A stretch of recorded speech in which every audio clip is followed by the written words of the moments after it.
Baik, selamat malam.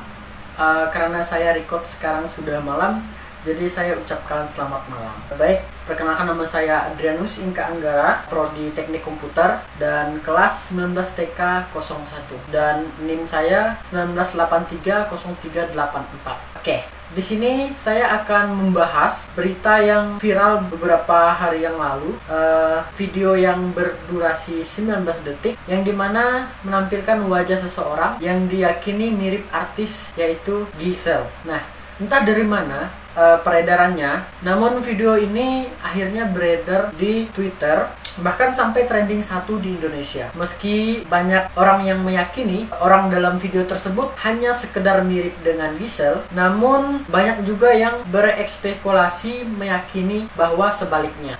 Dalam kasus ini, tidak sedikit orang yang bahkan melampirkan beberapa bukti yang dimana bisa menguatkan keyakinan tersebut.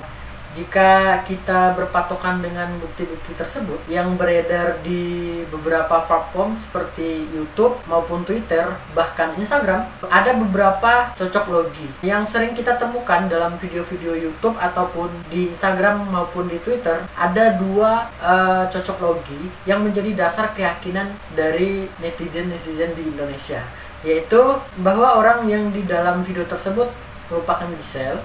Cocok logi yang pertama ialah kesesuaian dekorasi kamar.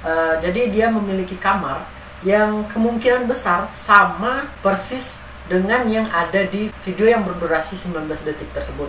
Kamarnya hampir sama dengan Giselle, kamar Giselle dan video dalam 19 detik tersebut. Oke, ada pula di kamar tersebut ada juga kemiripan posisi kasur dan juga gorden, bahkan kemiripan baju yang digunakan dalam video tersebut. Oke, mengenai cocok logi tersebut, saya pribadi tidak bisa memastikan kebenaran dalam video ini. Kalian bisa mencoba mencari pendapat dari pihak lain mengenai keaslian tersebut. Jadi kalian bisa mencari referensi dari beberapa pakar-pakarnya. Salah satunya mungkin pakar telematika di Indonesia, karena kemarin beliau sudah mengomentari di berita juga, sampai masuk di TV. Jadi menurut beliau banyak kesamaan di video tersebut. Tetapi di sini saya sendiri tidak meyakini bahwa seseorang yang ada dalam video 19 detik tersebut bukanlah milik Giselle pribadi, melainkan menurut saya itu merupakan orang yang sangat mirip dengan beliau. Jadi menurut saya itu bukanlah Giselle, karena ada beberapa alasan kenapa saya bisa meyakini itu bukanlah Giselle. Contohnya, mungkin akan saya sebutkan beberapa contoh jika kalian sudah melihat atau bahkan meneliti sedikit dari video-video teman-teman kita yang ada di YouTube. Mungkin kalian bisa mengamati dengan sesama, mengamati dan memperhatikan. Di sini saya akan menyebutkan saja contoh-contoh perbedaan sedikit dari video-video cocok logi tersebut. Yang pertama di sini, ini menurut pengamatan saya, yang pertama itu adalah ukuran TV yang berbeda. Nah, dalam video 19 detik itu dan video TikToknya di akun Giselle itu merupakan tempat yang berbeda, karena TV-nya milik si Mbak Giselle itu kemungkinan itu sekitaran 42 in atau selebihnya. Sedangkan di video berdurasi 19 detik itu TV itu kelihatannya seperti hanya 32 inch saja atau 22 in gitu-gitu saja. Dan yang kedua juga meja yang untuk TV, untuk meletakkan tempat TV itu sangat berbeda jauh dengan yang di kamar Mbak Giselle itu. Dan juga memiliki perbedaan dalam desain platform kamar yang di atas, itu yang di atas gorden itu memiliki perbedaan yang sangat signifikan. Jadi itu beberapa contoh kejanggalan yang menurut saya sangat-sangat berbeda sekali. Oke, kita bisa melihat beberapa perbedaan tersebut jika teliti dalam meneliti video, atau kalian bisa kembali mengecek di video-video teman-teman kita yang ada di YouTube mengenai cocok logi yang mereka lakukan. Nah, kita akan masuk ke hukum yang bisa terkait dengan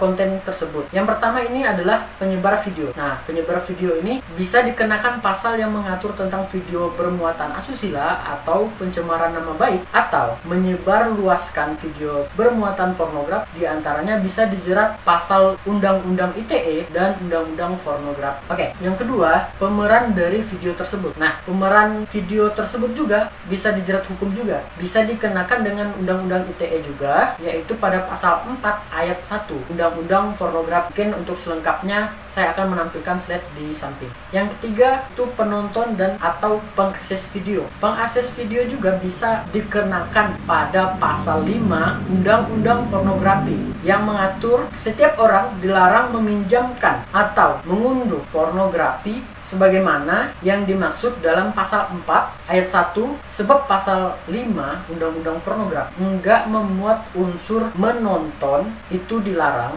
melainkan secara eksplisit yang dilarang itu adalah mengunduh. Jadi di sini memperbolehkan menonton, tapi bukan berarti menonton hal-hal seperti itu bukan artinya baik juga ya. Jadi itu merupakan perbuatan yang tidak baik juga. Untuk selanjutnya 4 itu pelaku review.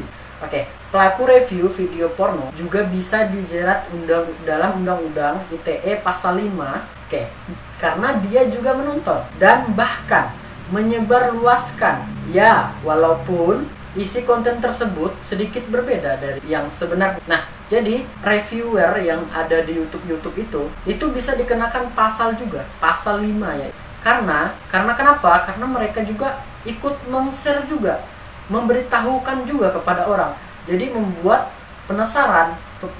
orang-orang itu penasaran. Jadi ingin melihatnya dan mencari videonya itu seperti apa sih. Pasti rasa penasaran orang yang menonton itu sangat kuat sekali. Jadi mereka ikut-ikutan juga mau menonton dan mencari video aslinya.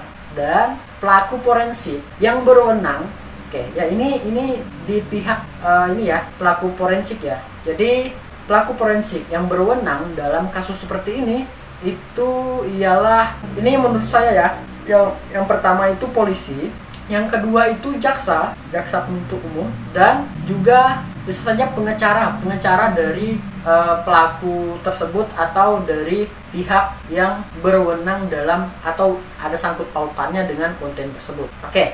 Kita yang tidak ada sangkut pautannya dengan konten tersebut atau masalah ini, janganlah coba-coba untuk menyebarluaskan berita yang belum tentu benar adanya. Oke, mungkin cukup sekian saja pembahasan dari saya.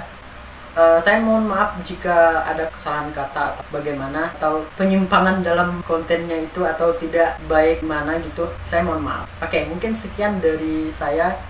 Terima kasih, selamat malam.